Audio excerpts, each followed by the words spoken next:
Good evening दोस्तों, good evening student, welcome back. आज हम लोग का जो सेकेंड पार्ट है पैंक्रियाटिक कैंसर का, वो हम लोग सेकेंड पार्ट पढ़ेंगे। किन्हीं कारण बस कुछ टेक्निकल इश्यूज की वजह से वो हम लोग का पिछला लेक्चर जो है कंप्लीट नहीं हो पाया। कुछ लाइट इश्यूज था, बार बार लाइट आ जा रही थी, उस वजह से फर्स्ट पार्ट हम लोगों ने उसमें देखा। डायग्नोस्टिक इवैल्यूएशन पढ़ रहे थे और हम लोग वहीं से कंटिन्यू करेंगे। उसमें हम लोगों ने देखा उसका definition, positive agent, modifiable risk factor और non modifiable risk factor, plus दूसरा क्या देखा हम लोगों ने, उसके क्या कहते हैं साइन और सिम्टम क्या होता है। फिर डायग्नोस्टिक इवैल्यूएशन पे आए थे, कुछ उसमें हम लोगों ने इन्वेस्टिगेशन पढ़े थे और कुछ रह गए थे, तो उनको आज हम लोग वहीं से कंटिन्यू करेंगे। और आज हम लोग उसमें देखेंगे डायग्नोस्टिक इवैल्यूएशन के बाद ट्रीटमेंट क्या है, फिर उसके बाद कॉम्प्लिकेशन क्या क्या होंगे।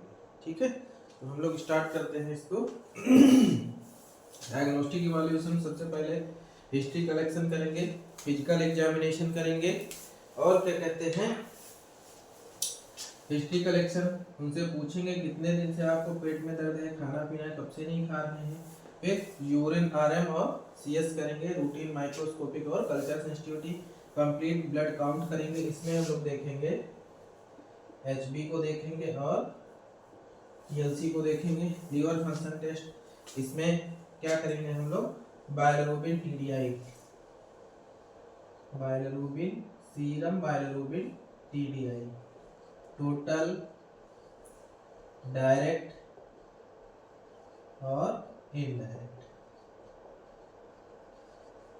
सीरम बायलिरुबिन एलएफटी में देखेंगे टोटल बायलिरुबिन कितना है, डायरेक्ट बायलिरुबिन कितना है और इनडायरेक्ट बायलिरुबिन कितना है, ये जरा देखेंगे। उसके बाद अल्ट्रासोनोग्राफी या होल एब्डोमेन। ठीक है, इसके बाद और दो चार इन्वेस्टिगेशन है, हम लोग इसके बाद देखते हैं।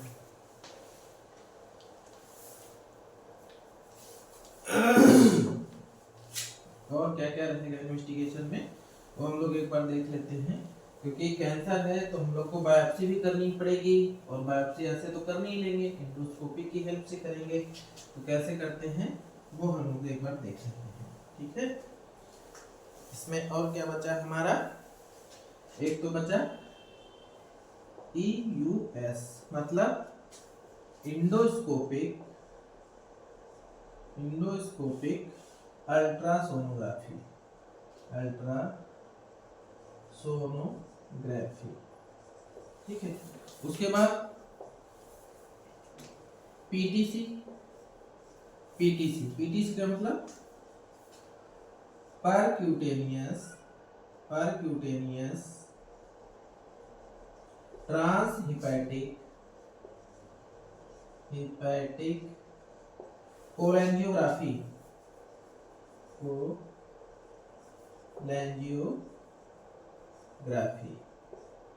ठीक है। उसके बाद ERCP को हम लोग पिछले लेक्चर में पढ़ चुके हैं। क्या बोलते हैं, इंडोस्कोपिक रेट्रोग्रेड कोलेंजियोपैंक्रिएटोग्राफी। यहाँ क्या लिखेंगे, इंडोस्कोपिक रेट्रोग्रेड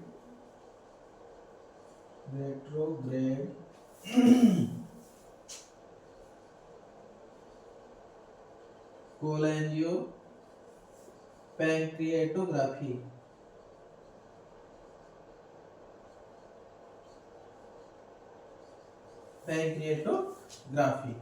ठीक है, उसके बाद लास्ट में क्या हम लोग करेंगे, बायोप्सी। और यही क्या होगा, कंफर्मेटिव टेस्ट होगा। इसी के बिहाफ पे हम लोग जानेंगे कि कैंसर है या नहीं है। कंफर्मेटिव टेस्ट पैंक्रियाटिक कैंसर का। ठीक है, तो ये हमारे क्या रहे, डायग्नोस्टिक इवैल्यूएशन। इन सब चीज़ों को करके हम लोग डिसाइड करेंगे कि उन्हें पैंक्रियाटिक कैंसर है या नहीं है, और कंफर्म भी करेंगे। ठीक है, आइए अब हम लोग देखते हैं इसका ट्रीटमेंट क्या क्या कर सकते हैं।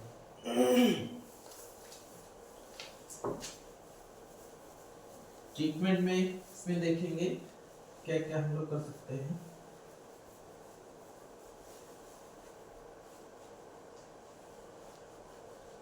ट्रीटमेंट में एक तो मेडिकल ट्रीटमेंट कोई इसका नहीं है, ओनली सिम्टोमेटिक हम लोग इलाज कर सकते हैं।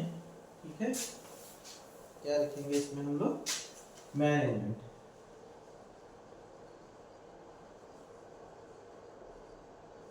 मैनेजमेंट या फिर ट्रीटमेंट।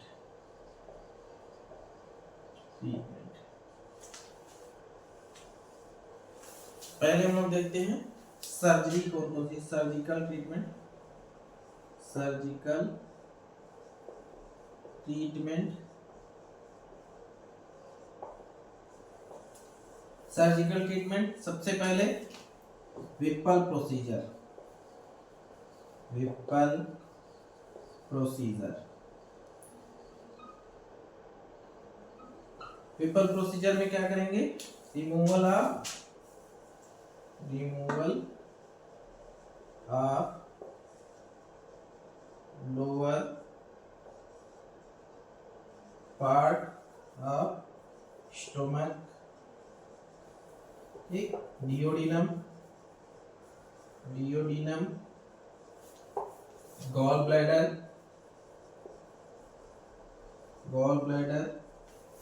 बायलरी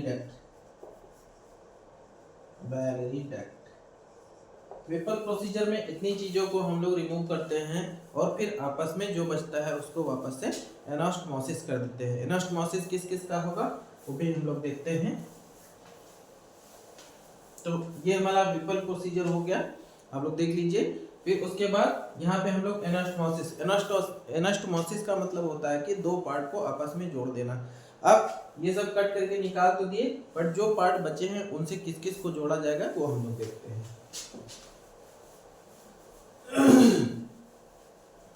एनास्टमोसिस में क्या करेंगे, एनास्टमोसिस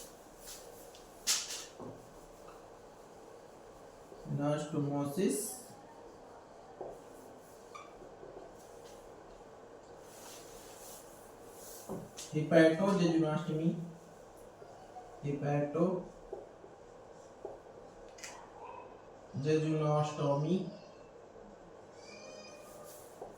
गैस्ट्रोजेजुनोस्टोमी, फिर उसके बाद पैंक्रियाटिक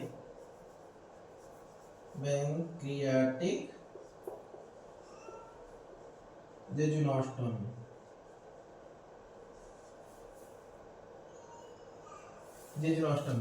तो लीवर को जेजुनम से जोड़ेंगे, वहां पे क्या बोलते हैं, एक वो बनाएंगे कैविटी, फिर स्टोमक को जेजुनम से जोड़ेंगे और पैंक्रियाज को जेजुनम से जोड़ेंगे। तो जो विपल प्रोसीजर में जो हम लोगों ने कट करके हटाए थे, जो भी बचा उसको वापस से आपस में सबको एनास्टमोस कर दिया है, ठीक है। और क्या करेंगे इसमें, टोटल पैंक्रिएक्टमी, फिर डिस्टल पैंक्रिएक्टमी। टोटल पैंक्रियाज को भी निकाल सकते हैं और उसका कुछ पार्ट भी हम लोग निकाल सकते हैं। तो उसमें क्या होगा, टोटल पैंक्रिएक्टमी या फिर डिस्टल पैंक्रिएक्टमी। और ट्रीटमेंट में हम लोग क्या कर सकते हैं, इसके बाद देखते हैं। कीमोथेरेपी और रेडियोथेरेपी, उनसे क्या होगा, जो सेल होगी वो श्रिंकेज करेगी या फिर ट्यूमर का जो साइज होगा वो उससे श्रिंक होगा, ठीक है।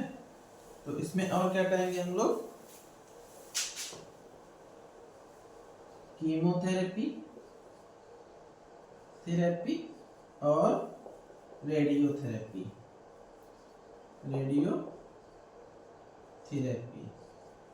बाकी सिम्प्टोमेटिक ट्रीटमेंट में क्या करेंगे,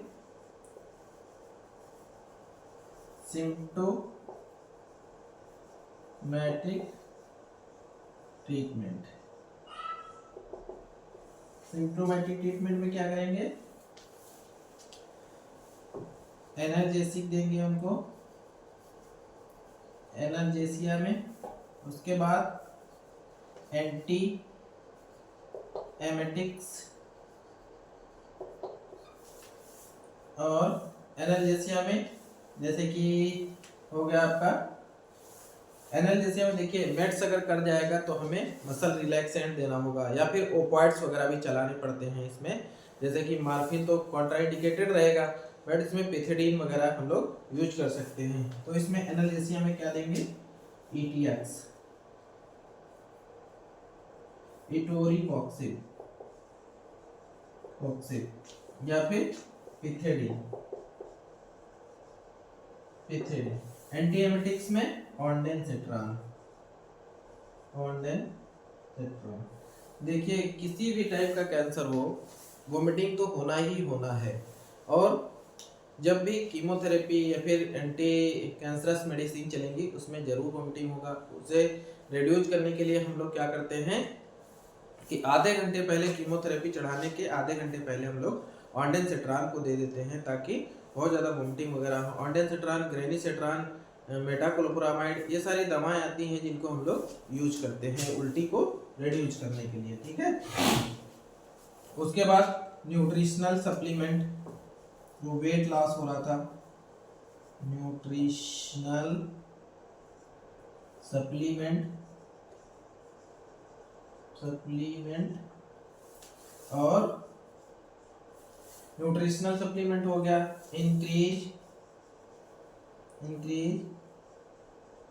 फ्लूइड इनटेक, ठीक है।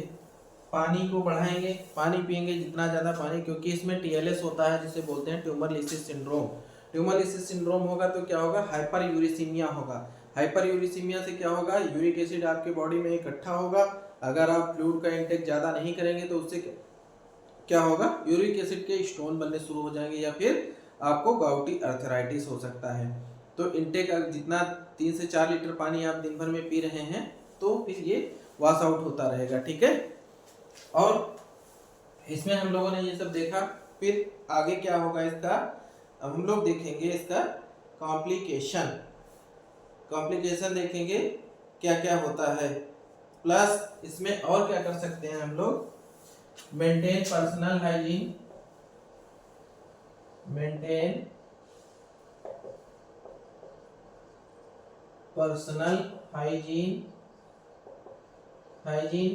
और अवॉइड क्राउडेड प्लेसेस, और क्या करेंगे, avoid crowded, limited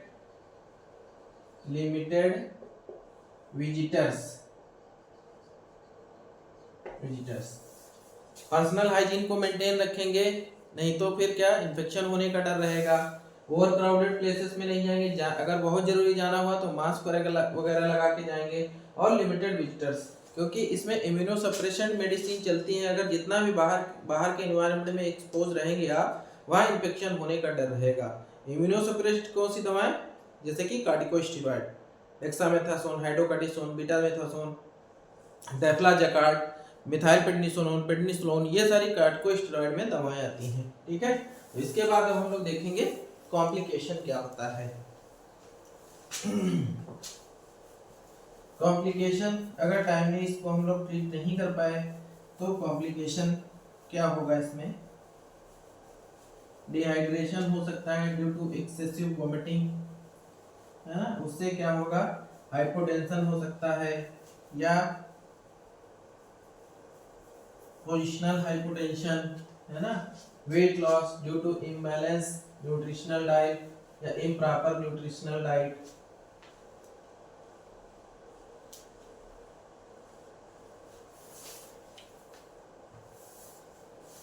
complication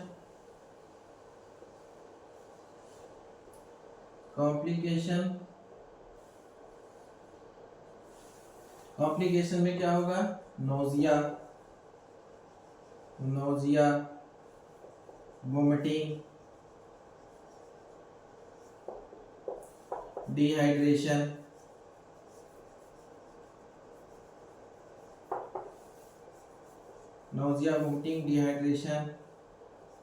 wait loss, ठीक है। नोजिया वोमिटिंग होगी तो पानी का ज्यादा लॉस होगा, और उससे क्या होगा, आप में बीपी कम हो सकता है ना, ये सारी चीजें हो सकती हैं। देन और क्या हो सकता है, यहाँ पे हेयर लॉस, हेयर लॉस, इसको क्या बोलेंगे? एलोपेसिया। पेसिया, एलोपेसिया टोटैलिस भी हो सकता है और एरियाटा भी हो सकता है, एरियाटा। ठीक है, उसके बाद क्या होगा? Nausea, vomiting, dehydration, weight loss, hair loss, फिर नर्व डैमेज, न्यूरोपैथी।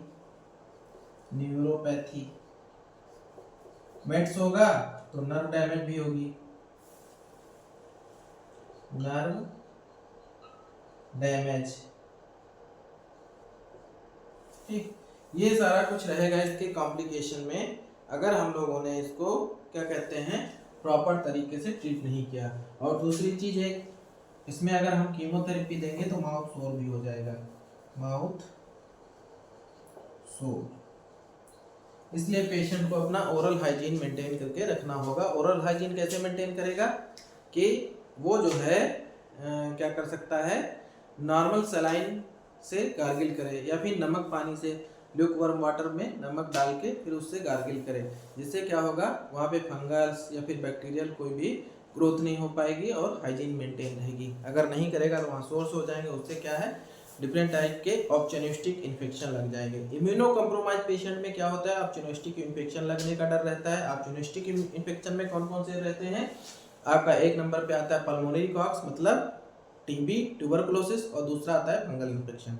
तो इन सब से बचने के लिए हम लोग को क्या है, अगर बहुत जरूरी है बाहर तो मास्क लगा के जाना है, नहीं है तो अपने आप को आइसोलेट रखना है, घर में भी रहने, अलग रूम होना चाहिए जो अच्छे से साफ सुथरा होना चाहिए, प्रॉपर वेंटिलेशन होना चाहिए, फ्लूइड का इंटेक करते रहना है, दवाई टाइमली लेना है और डॉक्टर के फॉलोअप में रहना है। तो ये था हमारा पूरा पैंक्रेटाइटिक कैंसर या पैंक्रेटाइटिक कार्सिनोमा। इसमें हम लोगों ने इसका डेफिनेशन देखा, इसका साइन और सिम्टम देखा, कॉजेटिव एजेंट देखा, क्या मॉडिफाइबल फैक्टर थे, क्या नॉन मॉडिफाइबल फैक्टर थे, क्या साइन और सिम्टम थे, क्या उसका ट्रीटमेंट था और क्या कॉम्प्लिकेशन था, विपल प्रोसीजर क्या होता है, एनास्टोमोसिस क्या होता है, टोटल पैंक्रिएटेक्टमी क्या है या फिर डिस्टल पैंक्रिएटेक्टमी क्या है, ये सारा कुछ हम लोगों ने देखा। ठीक है, अगर आपको लगता है कि मैटर बहुत अच्छा है या हमारे लिए मेहनत की जा रही है तो आप लोग इसको शेयर करिए, अपने फ्रेंड सर्किल में शेयर करिए। मैटर ऐसा है, इस बार एग्जाम की खोपड़ी में छेद करेंगे हम लोग। ठीक है, अच्छे से पढ़िए आप लोग और इसे तैयार करिए। इस बार एग्जाम की खोपड़ी में छेद करना और एग्जामिनर के होश उड़ने वाले हैं। जिस तरीके का मैटर आपको मिलेगा ऐसा मैटर पर कहीं भी आपको मिलने वाला नहीं है, सिर्फ बीके क्लासेस पे ही आपको मिलेगा सारा मैटर इस तरीके का। तो हंसते रहिए, मुस्कुराते रहिए और बने रहिए बीके क्लासेस के साथ। कर दिखाइए कुछ ऐसा कि दुनिया करना चाहे आपके जैसा। Thank you for today.